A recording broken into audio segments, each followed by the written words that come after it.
From HanselMinutes.com, it's Hansel Minutes, a weekly discussion with web developer and technologist Scott Hanselman. This is Lawrence Ryan announcing show number 555. In this episode, Scott talks with Victor Yocco about the use of alcohol in the tech industry. Hi, this is Scott Hanselman. This is another episode of Hansel Minutes. We're going to try something a little different today. I'm talking with Victor Yocco, and he emailed me, actually, I think in May. It's been a while. We've been going back and forth discussing this, about a podcast where we would talk about the culture of alcohol that we see in the tech community. How are you, sir? I'm doing wonderful today, Scott. And you're right, it's been a while coming, but I'm really glad that you had me on the show, and I'm looking forward to our conversation today. Yeah. Now, you regularly write and speak on kind of the psychology of design and the tech culture, but also with regards to the idea that tech culture somewhat promotes alcohol use.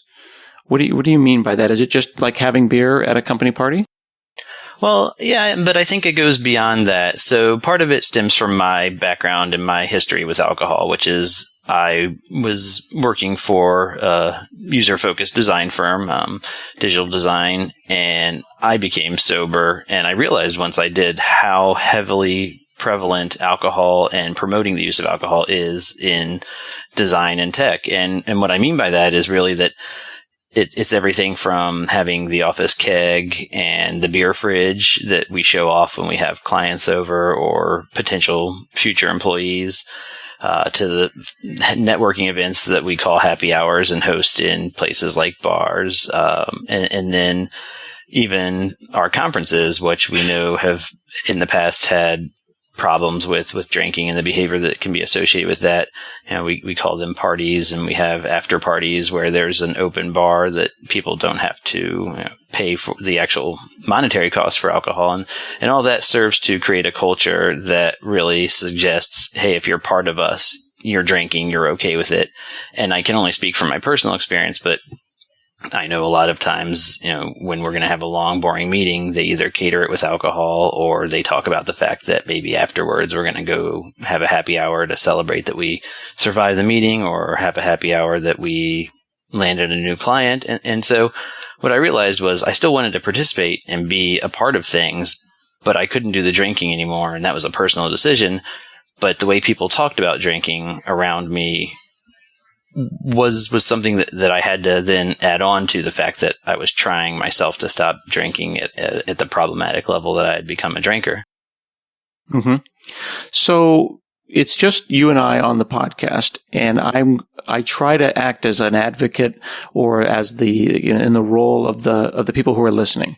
And we realize that this is a complicated and intersectional conversation. So I can offer my actual thoughts and how I feel and how I personally deal with this situation.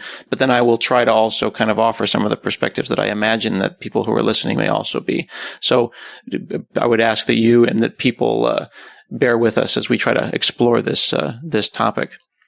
So, absolutely. And I'm open to, exploring it as deep as you want to go. And, I'm excited to do it.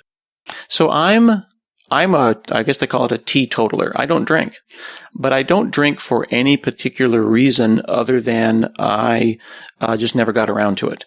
The crowd that I hung out with in school didn't drink. I don't drink. And now I feel like I'm kind of on a roll, I'm in my 40s and I never got around to it. So why start now?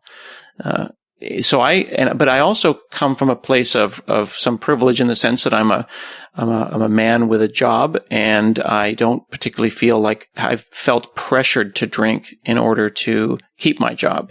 But I have heard from people in the community who don't drink or may not necessarily be super secure in their job that they feel they need to go to these parties and participate in these parties, and that then they're pressured to drink alcohol. I haven't seen that, but is that do people do that? Well, I think that when you talk about pressure, some of that is internal, and so people might feel a certain pressure that they're putting on themselves, while other people who are fine with alcohol don't necessarily realize that's what they're doing. So I think that's one thing. But I have heard, and when I've given presentations at events or conferences specific to the topic of alcohol, I've often had audience members either share with the whole audience or afterwards that, they've been put in situations, and it seems to be particularly females who feel like they need to drink to stay a part of the in crowd where they're working, or that they've even been publicly called out for not being fun, for not participating in the drinking. And if we're talking about creating an atmosphere of inclusion where we want people, regardless of whether they drink or not, to feel welcome, then I think that becomes a problem.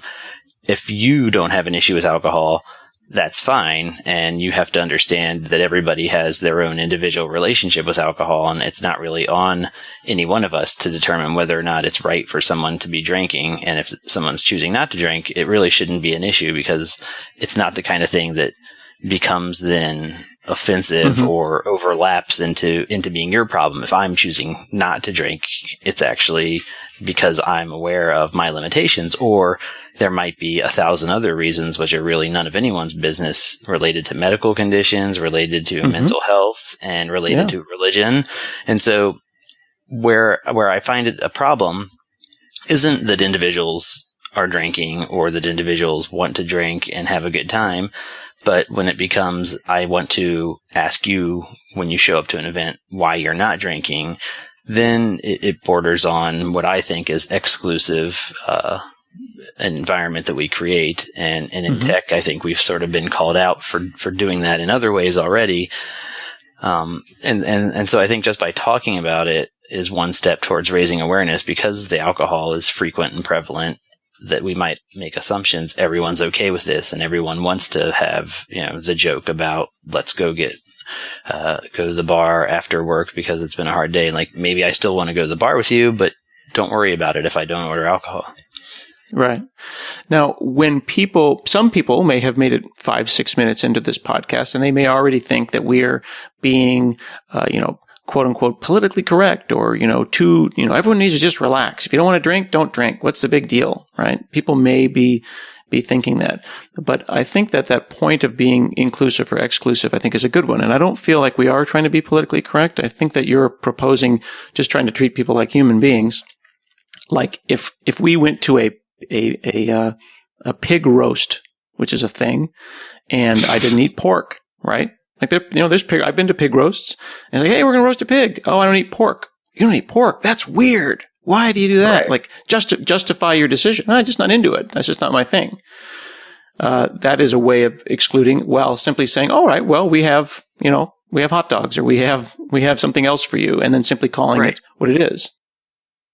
Right. And I agree with that. And I think that I don't look at it as being politically correct, because I'm not trying to make the argument that alcohol shouldn't be a part of things. But what I am trying to argue is that we should be aware that it's not cookie cutter. So just like some people don't eat pork for a multitude of reasons, and we shouldn't think that that's an issue by accommodating them, that having decent soft drinks available at an event, not calling something, a frat party or a happy hour where the assumption is everyone's going to get part of the open bar, and part of the process of just fitting in is going to be to drinking beer.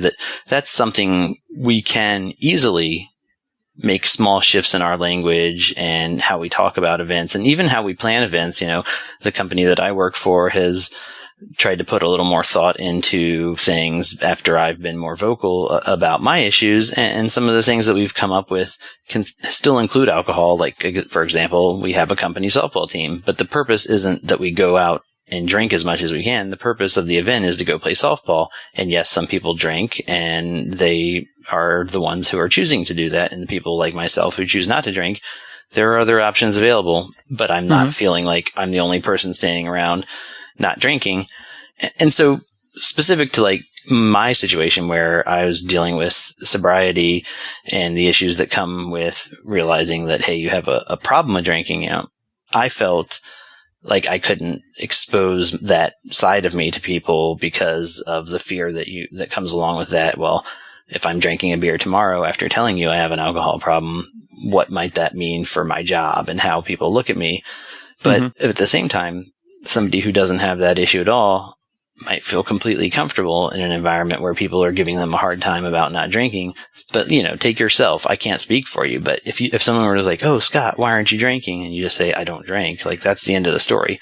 For someone who might feel that, like, that's not the end of the story because maybe a day before they were the one who was drinking and they were taking it too far, that can become a large barrier to participation. And when we do things, and I'm coming at from more of a consultant point of view where we don't have a product where I work. We serve other firms that do have products and we help them with their design and their development, but we often go out to happy hours and dinners with our clients and potential clients. And I want to be a part of that, or somebody else who might not drink. Why don't you just say, I don't drink? And then is that not the end of it? Well, unfortunately, it's not always the end of it. I think that because I know the devil doesn't need an advocate, but let's bounce it back and forth a little bit here, right? I've been in the business now 25 years. I've never drank. It's actually funny. Like, I don't drink. I don't even know what alcohol tastes like. And for 25 years, from being 20 years old to being 40 and on, I just said, no, I don't drink. And no one's ever pressured me. Is that because of who I am, because of gender and or is that an age, or is that luck? And are there people who they get pressed hard on that? I mean, in some ways, I'd be guessing to say why it is that you specifically don't feel that way, but I can tell you from my own experience and from talking with other people so part of it is definitely that if you haven't had the problem with it, then you might not feel like, oh, the spotlight's on me when I'm not drinking. Or there's some reason that people are going to know I've gone from being the fun guy at the party to the teetotaler or whatever, the dry and sober guy. Right. And so I think there's that level of aspect. But then I have found that people can be very juvenile about alcohol and alcohol consumption. And Scott, unfortunately, it seems to happen more and more as people consume more and more alcohol. And so I have been put in situations where, especially when I first became sober, I did go from the guy who always drank way too much to drinking nothing. And I was proud of myself, but I wasn't ready to expose that part of me to my colleagues, and we would wine and dine clients till late hours, and I was fine drinking all the Perrier, all the seltzer water that I could get my hands on at the bar and being a part of the conversation. But I had some people, and some of them were in management positions, who would always pester me and say, okay, why aren't you drinking? And at that time, I decided I was going to use the excuse my wife was pregnant and I was just being supportive of her. And so then the conversation turned to, well, I bet you just can't wait till that's over and we can't wait to take you out drinking after that's done. And it's like, these are not the conversations that I want to have. And when I did come out and actually write and talk about my experience, these very people came up and apologized to me and said, oh, I have family members that have this situation. I would have never said these kind of things to you had I known. And to me, I accepted the apology, and I understood at the time even that it was all supposed to be in good fun. But I also think it never had to happen because it never should have been a big enough deal. If somebody's not drinking, that's zero in terms of being a big deal. And if you're paying for it, it's actually a better deal for you as the one paying for alcohol that somebody's not consuming it. So let me ask you this. I'm going to take a chance here and give you a possible analogy to something that relates to me, and you tell me if this relates at all. Okay. So if you and I are standing next to each other, you can't look at either one of us and tell that you had a problem with alcohol, and you can't tell that I'm a type 1 diabetic wearing an insulin pump and a half dozen different implanted systems to keep me alive. I was traveling in, we look competent when you look at us, right? I was traveling in China. That's always a speculation when people look at me. Maybe he's competent. Yeah, kind of rough looking. I was traveling in China. I was working with another person. We were giving a workshop, and I'm traveling overseas. I'm managing my blood sugar. I'm dealing with time zones. It's an internal struggle that I'm not talking about with people, right? And then the day before the workshop, the person I was going with says he wants to go and try some really crazy food. He wants to try, local native, Chinese food, squid or calamari, something I couldn't do. And I said, I saw that there's a Subway sandwiches across the street. I know Subway. I know how much insulin I need to take. I know that if I eat Subway tonight, I will be successful at the workshop tomorrow. I know that if we go to eat something new and unusual, you're going to love it and you're going to have fun. You're a foodie. But I may spend all night long dealing with the outcome of that. I didn't really want to go and explain how diabetes works, how my blood sugar works, the fact that food isn't a joy for me. It is fuel. I just want to go to Subway. I want to eat my sandwich. And I want to do an amazing workshop. But the pestering from both the individual and the people around them was just incessant. And then I feel like I got to go and make a big deal out of it, and I'm a square, and then they all go off and have a great time, and I sit alone at Subway. You know what I mean? Yeah, no, I think that is kind of what I'm hearing you feel. No, I think that you nailed it. I wanted to find a way to disagree with you somewhere or add to it, but I think that's a pretty dead-on analogy. The thing that's wrong with you isn't visible, and it really isn't a thing that you want people to make a big deal about. In fact, it makes it worse when they do. Yes. Like, can we not do this right now? And the fact that, you don't want to get into talking about it and describing it is, it's not something that I want to talk about. It doesn't make it better. It doesn't make it worse. It makes it inconvenient, and it makes me feel like I need to explain something to you. Now then imagine that I don't have a problem because I can't control myself, which, some people argue is or is not a disease. But I have a pregnancy that I don't want to tell you about, or a mental condition that I'm taking some medication that doesn't mix well with alcohol. Right. Why would I ever have to explain that to you in a way that, especially if it's a more collegial relationship? But I actually say that you shouldn't even ask your friends about this kind of thing until they're ready to talk to you about it, because it is a very personal decision to make yourself exposed like that and say, like, this is my situation and this is something that has impacted my life to the point where I've decided to stay away from alcohol. Okay. So I'm hearing, we hear, buzzwords or terms like diversity and inclusion. I prefer the word inclusion. It seems to me like you're just arguing for, let's just try not to exclude people unnecessarily.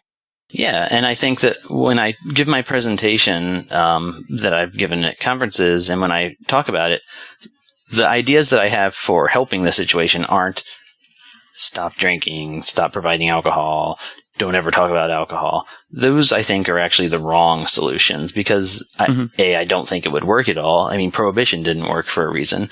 But B, I don't think that the problem isn't on the people drinking to solve it, but it's simple things like, if you're going to have an event and it's going to be at a bar, or it's going to have alcohol served, be explicit in the invitation that soft drinks will be available as well, because that does two things. It tells a person like me there will be selection for me there at the event, but what it does beyond that is it says, and I'm welcome. I'm welcome to the point where you've specifically said this event has alcohol, but it also will have non-alcoholic options, meaning I want everybody to be there regardless of whether they're going to consume alcohol. When you make it such a focus on the open bar and the opportunity to drink heavily, that becomes a situation where anyone who is afraid of being confronted over why they're not drinking, or anyone who's afraid of possibly picking up a beer and breaking their sobriety if that's their situation, they're going to be less likely to think that's an environment I want to put myself into.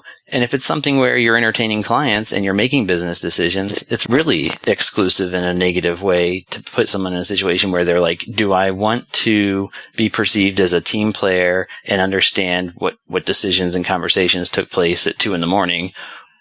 Or do I want to stay at home where I know I'll be safe, but then I'll be looked at as the person who doesn't participate or doesn't come out and join the team after hours? Yeah.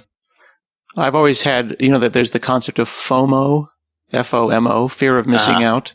Right. Not drinking in high school and college did give me a certain amount of FOMO, like, oh, I missed that. They're doing something amazing. And, typically I hear that really amazing stuff doesn't necessarily happen just because you went out.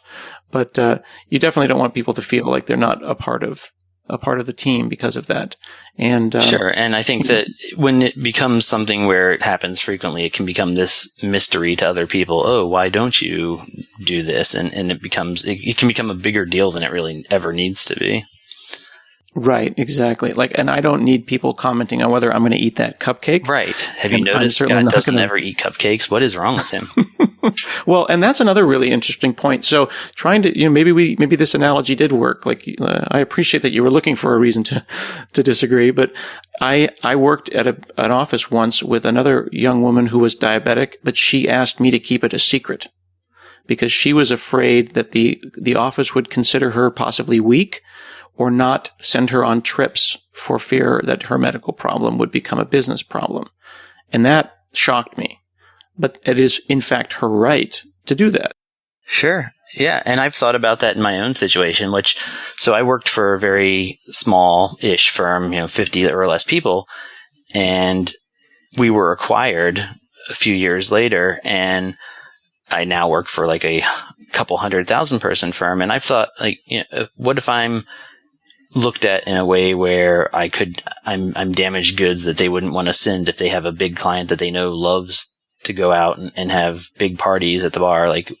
It's definitely not a situation I want to be in, prefer to be in, but I do put myself in those situations. And it's because I'm comfortable enough with my relationship that I've developed with sobriety and with alcohol that I know that I can do that. But like you said, if your colleague who didn't want to be perceived as weak, that's the same way I think some of us who have issues with alcohol feel like I'm okay. Yeah. I don't want you to worry about me. I don't want you to not give me an opportunity because Victor, he's made it clear he has a problem with alcohol, that we don't want to have him hang out with certain clients that really enjoy drinking or whatever. Well, so, we did this, we do inclusivity training at my company, and there was this really interesting video where there was one of the people in the video, and the gender isn't specific, had two young kids, and they weren't in the room. And one of the managers said, "Oh, well, we shouldn't send so and so on this trip because they have young kids at home," and that's and the implication was having young children would hold them back.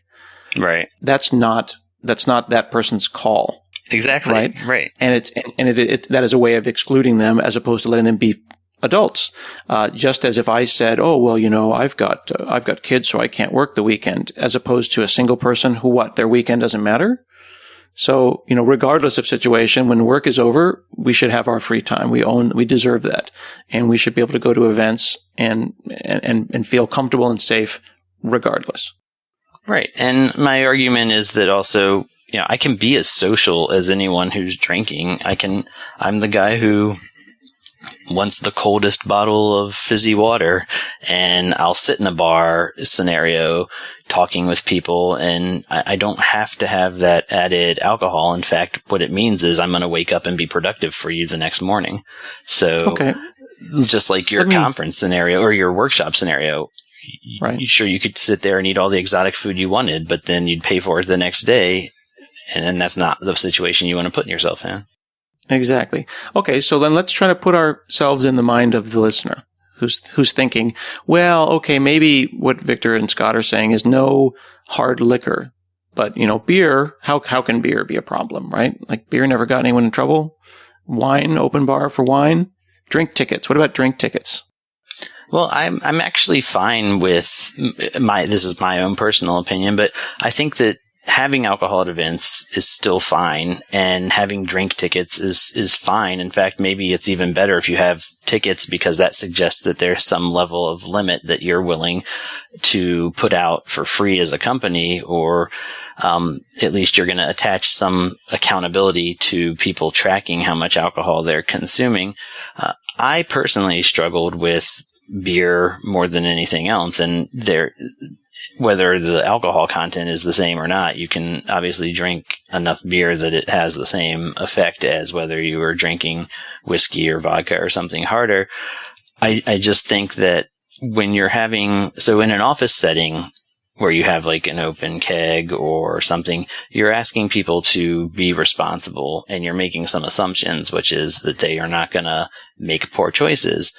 But at the same time, you're putting yourself out there by saying, I'm going to have this perk or fringe benefit, whatever, of having free alcohol readily available. But what are you doing to then either ensure that it's being consumed responsibly or making sure there's other options available? And I can give you a real scenario where I work. Once we were acquired, the larger company said, no, you will not have an open keg. You will not have access to alcohol. And they didn't have an issue that it was us who had access to it, but they didn't want it to be a liability in the eyes of if there was ever anybody who was on the premises who wasn't going to be of age or anything like that. What they ended up doing, though, was that they got us a tab at a local bar and they got us a tab at a local coffee shop. And both tabs open at 1 o'clock in the afternoon every day.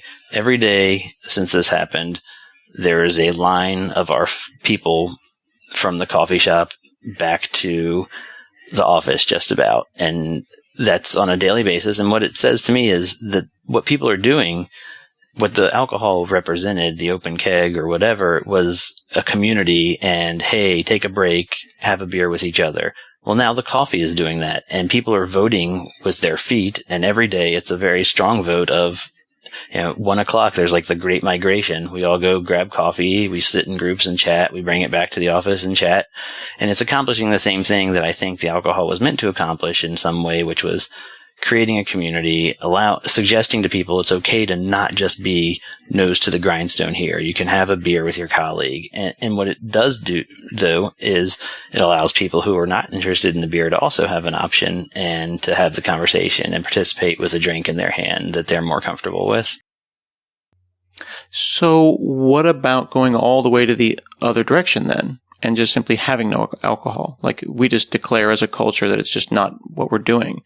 But I was in Paris and I made that comment to someone recently, and they looked at me like I was like it was completely insane because wine is such a fundamental part of their culture. Could this be done in is it a country by country or even state by state kind of a thing where it's just like, well, alcohol is always going to be a part of San Francisco, but maybe in the Midwest less so? Maybe. I mean, I've talked to people who, for example, a conference in Utah is going to not have alcohol. Right. And, I'm going to one in May, and it's not that they're trying to be more accommodating for me or for anybody. That's their culture. But then I've heard from people who are in the South where the culture is more of you don't do your heavy drinking in public, that when they do have their conferences, it turns into a situation where people who aren't as used to drinking a lot then start to, and it can turn sour. I guess I would say that my argument isn't necessarily the shift towards removing the alcohol, because I think that's a really uphill battle. And what I would want to do would be just make it much less of an issue and less of a focus in terms of this is how we socialize, this is how we entertain, this is how we promote who we are, and often wrongly call it our culture, which, a keg or a bottle of hard liquor that people can have access to is an artifact of a culture that says, these types of things make us who we are, but it doesn't make your culture. So, again, in the situation with my company, remove the keg, insert coffee, and the culture stayed just fine. In fact, I think it got stronger. So it's really, I think that I ask people who organize conferences and events and workplaces to say, what are we trying to accomplish with the alcohol? And are there other ways of doing this? Are there ways of making it even broader by including something else or thinking outside of the box? And that's what I like to see, and that's what I encourage people who do plan things to actually think about. What do I want to achieve with this? If I took the alcohol out of the equation, would it make the situation less enjoyable? If so, why do people need to get drunk or have alcohol to tolerate this situation that I'm putting them in?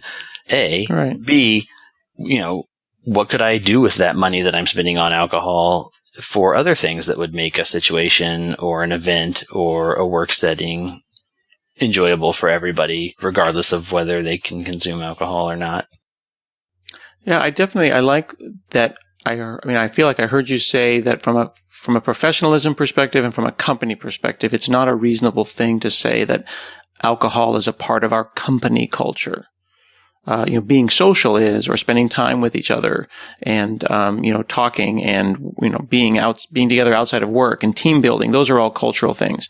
But one shouldn't bake in alcohol into their company culture any more than they should say, pork is a big part of our culture here at the company, or, weed. We all smoke weed at the end of the day, or, there's a slippery slope there, right? Right. No, I agree with that.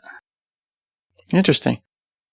Cool. Well, do you have anything else to give to the conclusion? What is the takeaway? What is the person listening to this podcast? What should they do at their company when they walk away from the show?